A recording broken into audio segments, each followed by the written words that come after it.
اے نبی، لوگوں سے کہہ دو کہ اگر تم حقیقت میں اللہ سے محبت رکھتے ہو تو میری پیروی اختیار کرو، اللہ تم سے محبت کرے گا اور تمہاری خطاؤں سے درگزر فرمائے گا، وہ بڑا معاف کرنے والا اور رحیم ہے۔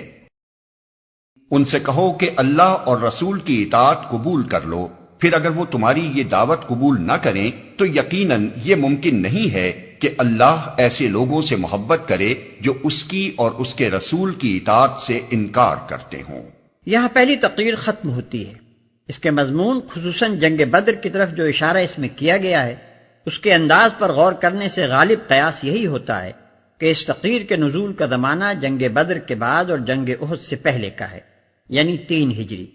محمد ابن اسحاق کی روایت سے عموماً لوگوں کو یہ غلط فہمی ہوئی ہے کہ اس سورت کی ابتدائی 80 آیتیں وفد نجران کی آمد کے موقع پر 9 ہجری میں نازل ہوئی تھیں، لیکن اول تو اس تمہیدی تقریر کا مضمون صاف بتا رہا ہے کہ یہ اس سے بہت پہلے نازل ہوئی ہوگی۔ دوسرے، مقاتل بن سلیمان کی روایت میں تصریح ہے کہ وفد نجران کی آمد پر صرف وہ آیات نازل ہوئی ہیں جو حضرت یحییٰ اور حضرت عیسیٰ علیہ السلام کے بیان پر مشتمل ہیں اور جن کی تعداد 30 یا اس سے کچھ زائد ہے۔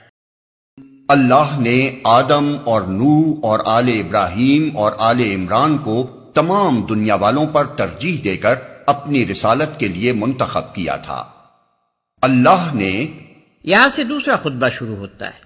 اس کے نزول کا زمانہ 9 ہجری ہے، جبکہ نجران کی عیسائی جمہوریت کا وفد نبی صلی اللہ علیہ وسلم کی خدمت میں حاضر ہوا تھا۔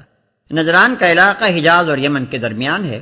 اس وقت اس علاقے میں 73 بستیاں شامل تھیں اور کہا جاتا ہے کہ 1,20,000 قابل جنگ مرد اس میں سے نکل سکتے تھے۔ آبادی تمام تر عیسائی تھی اور 3 سرداروں کے زیر حکم تھی۔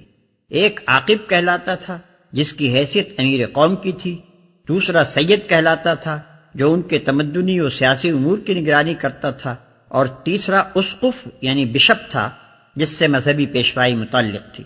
جب نبی صلی اللہ علیہ وسلم نے مکہ فتح کیا اور تمام اہل عرب کو یقین ہو گیا کہ ملک کا مستقبل اب محمد رسول اللہ صلی اللہ علیہ وسلم کے ہاتھ میں ہے، تو عرب کے مختلف گوشوں سے آپ کے پاس وفد آنا شروع ہو گئے۔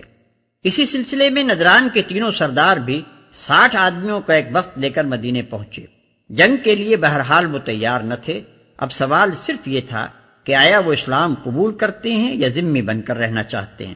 اس موقع پر اللہ تعالیٰ نے نبی صلی اللہ علیہ وسلم پر یہ خطبہ نازل کیا تاکہ اس کے ذریعے سے وفد نجران کو اسلام کی طرف دعوت دی جائے۔ آل عمران۔ عمران حضرت موسیٰ اور ہارون علیہ السلام کے والد کا نام تھا، جسے بائبل میں امرام لکھا ہے۔ یہ ایک سلسلے کے لوگ تھے جو ایک دوسرے کی نسل سے پیدا ہوئے تھے۔ اللہ سب کچھ سنتا اور جانتا ہے۔ مسیحیوں کی گمراہی کا تمام تر سبب یہ ہے کہ وہ مسیح کو بندہ اور رسول ماننے کے بجائے اللہ کا بیٹا اور الوہیت میں اس کا شریک قرار دیتے ہیں۔ اگر ان کی یہ بنیادی غلطی رفع ہو جائے تو اسلام صحیح و خالص کی طرف ان کا پلٹنا بہت آسان ہو جائے۔ اسی لیے اس خطبے کی تمہید یوں اٹھائی گئی ہے کہ آدم اور نوح اور آل ابراہیم اور آل عمران کے سب پیغمبر انسان تھے۔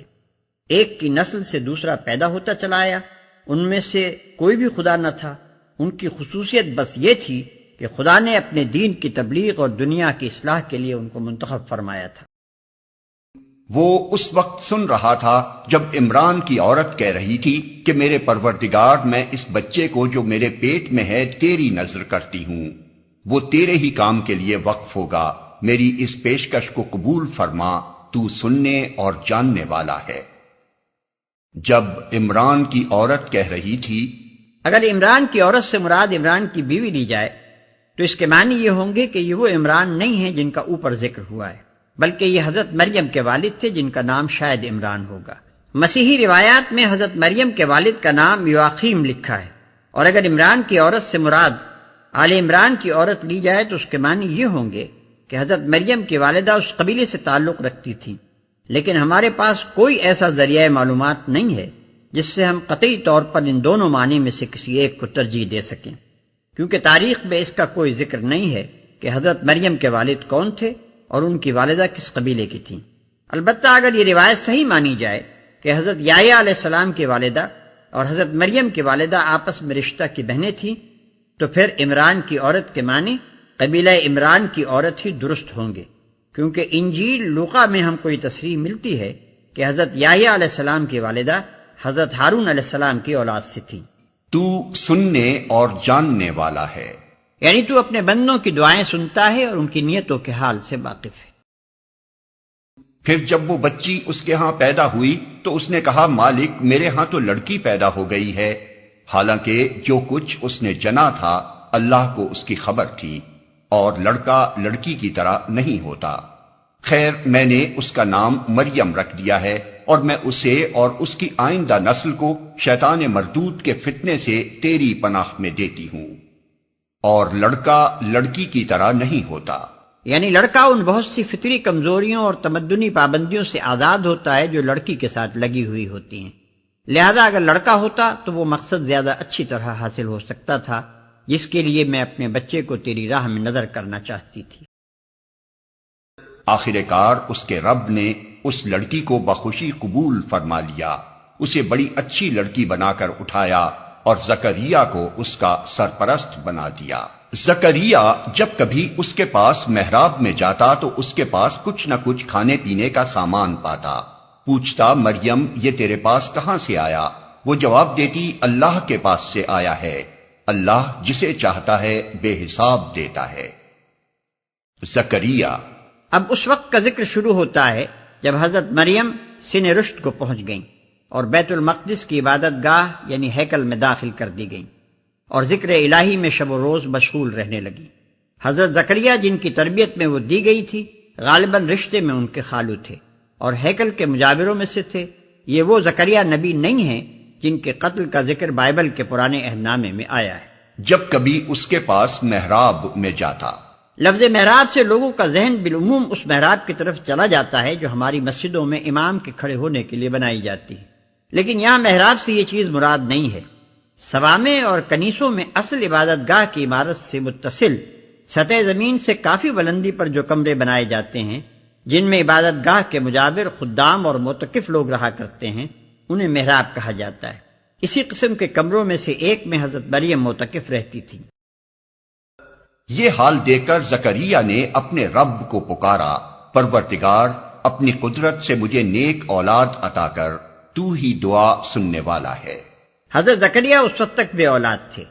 اس نوجوان صالحہ لڑکی کو دیکھ کر فطرتاً ان کے دل میں یہ تمنا پیدا ہوئی کہ کاش اللہ انہیں بھی ایسی ہی نیک اولاد عطا کرے، اور یہ دیکھ کر کہ اللہ کس طرح اپنی قدرت سے اس گوشہ نشین لڑکی کو رزق پہنچا رہا ہے، انہیں یہ امید ہوئی کہ اللہ چاہے تو اس بڑھاپے میں بھی ان کو اولاد دے سکتا ہے۔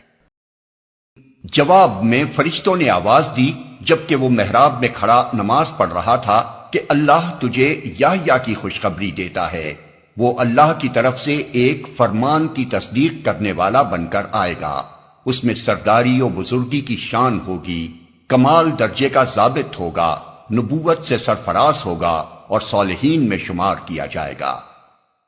اللہ تجھے یحییٰ کی خوشخبری دیتا ہے۔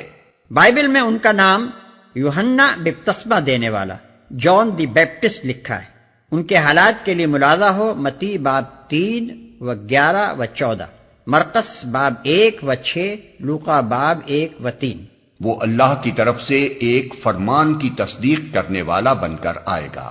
اللہ کے فرمان سے مراد حضرت عیسیٰ علیہ السلام ہے، کیونکہ ان کی پیدائش اللہ تعالیٰ کے ایک غیر معمولی فرمان سے خرق عادت کے طور پر ہوئی تھی، اس لیے ان کو قرآن مجید میں کلمۃ من اللہ کہا گیا ہے۔ زکریا نے کہا پروردگار بھلا میرے ہاں لڑکا کہاں سے ہوگا، میں تو بہت بوڑھا ہو چکا ہوں اور میری بیوی بانجھ ہے۔ جواب ملا ایسا ہی ہوگا، اللہ جو چاہتا ہے کرتا ہے۔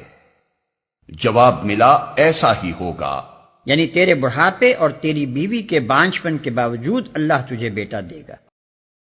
عرض کیا مالک پھر کوئی نشانی میرے لیے مقرر فرما دے۔ کہا نشانی یہ ہے کہ تم 3 دن تک لوگوں سے اشارے کے سوا کوئی بات چیت نہ کرو گے یا نہ کر سکو گے، اس دوران میں اپنے رب کو بہت یاد کرنا اور صبح و شام اس کی تسبیح کرتے رہنا۔ مالک پھر کوئی نشانی میرے لیے مقرر فرما دے، یعنی ایسی علامت بتا دے کہ جب ایک پیر فرتوت اور ایک بوڑھی بانجھ کے ہاں لڑکے کی ولادت جیسا عجیب غیر معمولی واقعہ پیش آنے والا ہو تو اس کی اطلاع مجھے پہلے سے ہو جائے۔ نشانی یہ ہے کہ تم 3 دن تک لوگوں سے اشارے کے سوا کوئی بات چیت نہ کرو گے یا نہ کر سکو گے۔ اس دوران میں اپنے رب کو بہت یاد کرنا اور صبح و شام اس کی تسبیح کرتے رہنا۔ اس تقریر کا اصل مقصد عیسائیوں پر ان کے اس عقیدے کی غلطی واضح کرنا ہے کہ وہ مسیح علیہ السلام کو خدا کا بیٹا اور الہ سمجھتے ہیں۔ تمہید میں حضرت یحییٰ علیہ السلام کا ذکر اس وجہ سے فرمایا گیا ہے کہ جس طرح مسیح علیہ السلام کی ولادت معجزانہ طریقے سے ہوئی تھی، اسی طرح ان سے 6 ہی مہینے پہلے اسی خاندان میں حضرت یحییٰ علیہ السلام کی پیدائش بھی ایک دوسری طرح کے معجزے سے ہو چکی تھی۔ اس سے اللہ تعالیٰ عیسائیوں کو یہ سمجھانا چاہتا ہے کہ اگر یحییٰ علیہ السلام کو ان کی اعجازی ولادت نے الہ نہیں بنایا تو مسیح علیہ السلام محض اپنی غیر معمولی پیدائش کے بل پر الہ کیسے ہو سکتے ہیں؟